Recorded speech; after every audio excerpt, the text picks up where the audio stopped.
Rail world کے معزز دوستو، یہ بات ہے 1960 کے دہائی کے آغاز کی، جب سائنس کی دنیا میں خلائی تحقیقی آغاز کو صرف 15 برس ہوئے تھے اور بہت سے تجربات کے بعد خلائی رازوں کو سمجھنے کے لیے مختلف مشن جاری تھے۔ لہٰذا روئے زمین کے کئی خلائی ادارے جو دن رات خلا کے سربستہ رازوں سے پردہ اٹھانے کے لیے کوشاں تھے، اب چاہتے تھے کہ کوئی ایسے مشن لانچ کیے جائیں جن کی مدد سے خلائی رازوں کو بقیہ ممالک سے پہلے جانا جا سکے، یا کوئی ایسی مشین تیار کی جائے جو خلا میں جا کر پل پل کی خبریں ان تحقیقاتی خلائی لیبارٹریز میں بھیج سکے۔ بالخصوص یہ مقابلہ روس اور امریکہ کے درمیان زور پکڑے ہوئے تھا، جو آئے دن کسی نہ کسی انسانی جان کی قربانی کی وجہ بنتا تھا۔ اسی مقابلے کی غرض سے جہاں امریکہ نے اپنے کئی خلابازوں کو خلا میں بھیج کر دنیا کو بے خبر رکھا، اسی طرح روس بھی پیچھے نہ رہا اور دنیا و مافیا سے پوشیدہ رکھ کر کئی خلابازوں کی خلا کی طرف پرواز کروائی گئی، جن میں سے کئی ایسے بھی تھے جو وہاں سے کبھی واپس ہی نہ آ سکے۔ دوستو، خلائی سفر کی اس دوڑ میں کچھ ذہین دماغوں نے یہ بھی چاہا کہ کسی ایسے خلائی راکٹ کی ایجاد ضروری ہے جو خلا، چاند، سورج، ستاروں سے بھی آگے کی معلومات دنیا تک پہنچائے۔ لہٰذا اس کے لیے کچھ ایسی مشینیں بنائی گئیں جس میں 2 مسافروں کو بٹھا کر خلا کی طرف روانہ کر دیا گیا۔ مشن کے تحت بہت سی خلائی معلومات کئی روز تک بہم پہنچانے کے بعد بدقسمتی سے مسافر بیمار ہو گیا اور 7 اگست 1981 میں اس کا راکٹ ایک مشکل میں پھنس گیا۔ اس راکٹ پر ایک کیمرہ نصب تھا جسے زمین سے کنٹرول کیا جاتا تھا اور جس طرف چاہے اس کا رخ موڑ کر تصاویر بنائی جاتی تھی،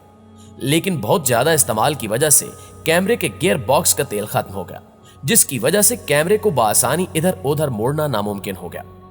اب اگر اسے ٹھیک نہ کیا جاتا تو راکٹ کو خلا میں بھیجنے کا مقصد ہی باقی نہ رہتا، کیونکہ اس کے کاموں میں سے اہم ترین کام نظام شمسی کے سیاروں، چاندوں، سیارچوں اور دوسرے لاتعداد خلائی اجسام کی تصاویر زمین پر بھیجنا تھا۔ چنانچہ اس سارے منصوبے کو بچانے کے لیے سائنسدانوں کی ایک ٹیم دن رات اس کی خرابی درست کرنے میں مصروف ہو گئی اور کیمرے کے ہینڈل کو ٹھیک کرنے کے لیے 85 مختلف طریقے آزمائے گئے، لیکن بدقسمتی سے وہ سب طریقے ناکام رہے۔ تاہم وہ مقولہ مشہور ہے کہ ہمت کرے انسان تو کیا ہو نہیں سکتا، تو اسی کے مصداق لگاتار کوششوں نے بالآخر 86واں طریقہ ڈھونڈا اور جو کام کر گیا، اور ہینڈل اس حد تک ٹھیک ہو گیا کہ اس سے مرضی کا کام لیا جا سکے۔ لیکن اس وقت تک وہ راکٹ زحل سیارے کو پیچھے چھوڑتا ہوا یورینیس اور نیپچون کے قریب پہنچ چکا تھا۔ لہٰذا راکٹ نے ٹھیک ہونے کے بعد پھر سے کام شروع کر دیا اور یورینیس سیارے کے گرد گھومنے والے 10 چاند دریافت کیے،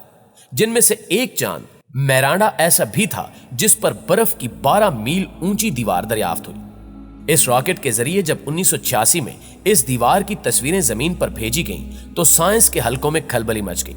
لیکن یہ کھلبلی زیادہ دیر تک قائم نہ رہ سکی اور خلائی تحقیق کے لیے جانے والے اس راکٹ کو خوفناک حادثہ پیش آیا۔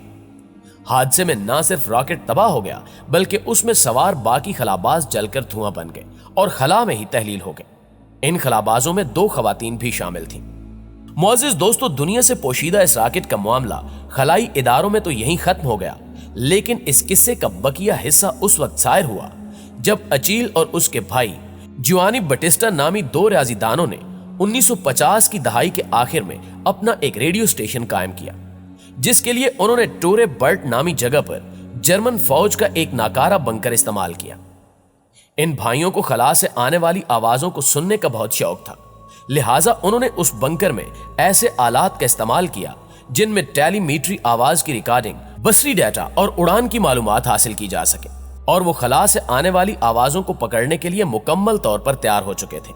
جس کے بعد یہ دونوں بھائی اپنا سارا وقت بنکرز میں گزار کر 24 گھنٹے اسی کوشش میں لگے رہتے تھے کہ انہیں خلا سے کوئی آواز سنائی دے جائے۔ پھر آخرکار ایک دن ان بھائیوں نے اچانک اس بات کا دعویٰ کیا کہ انہیں ایک عجیب و غریب آواز سنائی دی ہے، اور بتایا کہ یہ کسی خاتون کی آواز تھی جو زور زور سے سانس لے رہی تھی اور اپنی آواز سے نہایت ڈری اور سہمی سی محسوس ہو رہی تھی، اور جس زبان میں وہ بات کر رہی تھی وہ ان بھائیوں کے مطابق روسی زبان تھی، جس کا بعد میں یہ بھی انکشاف ہوا کہ شاید یہ کوئی روسی خلاباز تھی جو خلائی سفر پر روانہ ہوئی، لیکن بعد ازاں اس کا راکٹ کسی حادثے کا شکار ہو گیا۔ ناظرین گرامی، ان بھائیوں کے مطابق لڑکی کے الفاظ کچھ اس طرح تھے کہ یہاں بہت گرمی ہونا شروع ہو گئی ہے اور یہاں سب جل رہا ہے، جبکہ اس ریکارڈنگ کو بعد میں منظر عام پر بھی لایا گیا جس میں لڑکی کے الفاظ بآسانی سنے جا سکتے ہیں۔ नाज़रीन ग्रामी, उस रिकॉर्डिंग के बाद खला से आवाजें सुनने के शौकीन भाई बाद में कई रिकॉर्डिंग्स दुनिया के सामने लाए और बहुत से दावे किए गए कि उन्होंने खलाबाजों की रिकॉर्डिंग सुनी है जिसमें दम घुटने वाली आवाजें, खोए हुए साथी की आवाजें वगैरह शामिल थी। लेकिन 28 नवंबर 1960 को की गई उस खातून की रिकॉर्डिंग ने उन्हें दुनिया भर में मशहूर कर दिया, क्योंकि इस आवाज पर उन्होंने बहुत ज्यादा रिसर्च की और इसको पूरी तरह सुनने के बाद SOS सिग्नल को पहचान लिया, जिससे उन्हें महसूस हुआ कि वो जमीन से दूर जा रही है। इस कहानी को स्विस अतालवी रेडियो स्टेशन ने उठाया और पूरी दुनिया तक पहुंचा दिया, जिसके बाद ये दोनों भाई उस स्टेशन के खलाई माहिर बन गए। नाज़रीन ग्रामी, कहा जाता है कि मजमूई तौर पर जोडीका कोर्डिगिलिया बिरादरान ने 4 साल की मुद्दत में 9 रिकॉर्डिंग्स जारी की जो वक्फे से सामने आती रहीं। इसके अलावा भी एक मशहूर खलाई मिशन के मुतालिक कुछ पुरअसरार आवाजें रिकॉर्ड हुई जिन्हें इससे पहले कभी सुना नहीं गया था।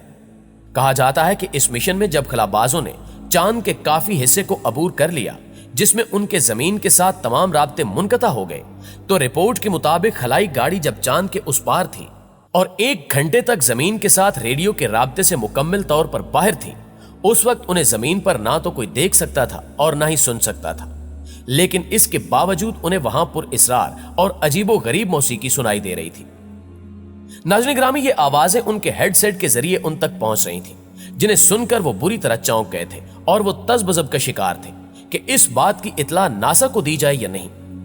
कहा जाता है कि रिकॉर्डिंग से जाहिर होता है कि खला नुअर जब अपने हेडसेट पर मौसीकी जैसी आवाजें सुनते ही चौंक उठे और उलझन का रद्द अमल जाहिर किया, तो उस वक्त खलाई गाड़ी मुकम्मल तौर पर जमीन के साथ रेडियो नशरियात की रेंज से बाहर थी। अलावा अजीम तीनों खलाबाजों की आपस में गुफ्तगू से यह इशारा मिलता है कि उन्होंने ऐसी आवाजें सुनी जो इससे पहले उन्होंने कभी नहीं सुनी थी। नासा के मुताबिक अपोलो 10 का अमला जब मिशन कंट्रोल के साथ राब्ते से बाहर था तो उन्होंने पुरअसरार आवाजें सुनी थी, जिसे उन्होंने आपस में गुफ्तगू में सीटियों जैसी आवाजें कहा था। बताया जाता है कि इस गुफ्तगू की रिकॉर्डिंग से यह भी जाहिर हुआ कि ये खलाबाज आपस में इन आवाजों के बारे में बातचीत कर रहे थे। खलाई गाड़ी पर सवार अमले का एक रुकन कहता है कि तुमने सीटियों जैसी आवाजें सुनी। दूसरा जवाब देता है कि ये आवाजें बैरूनी खला की मौसीकी की तरह लगती हैं। बाद में एक कहता है कि मैं तुमसे कहता हूं कि यह मौसीकी बहुत अजीब है। एक साथी जवाब देता है कि कोई हमारा यकीन नहीं करेगा। एक साथी कहता है कि हमें उन्हें बताना चाहिए। दूसरा जवाब देता है कि मैं नहीं जानता, हमें इसके बारे में सोचना होगा। वो इसलिए इस तज़बज़ब का शिकार थे कि अगर उन्होंने इन आवाजों के बारे में बताया तो कहीं उन्हें खलाई मिशन के लिए नामौजू न करार दे दिया जाए। जब तक खलाई गाड़ी चांद के अकब में थी तो ये आवाजें तकरीबन 1 घंटे तक सुनाई देती रहीं। अपोलो 10 में होने वाली गुफ्तगू का रिकॉर्ड 2008 तक नासा के आर्काइव में खुफिया और महफूज था, मगर अब उसे गैर मख्फी कर दिया गया है।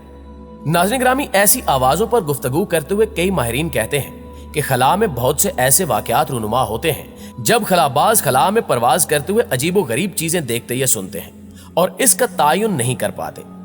अगरचे ऐसा मालूम होता है कि शोर का माखिज पुरअसरार रहेगा, लेकिन वाज़ेह रहे कि इन्हीं आवाजों को बेनकाब करने के लिए और इस पर तहकीकी सरगर्मियों को दिखाने के लिए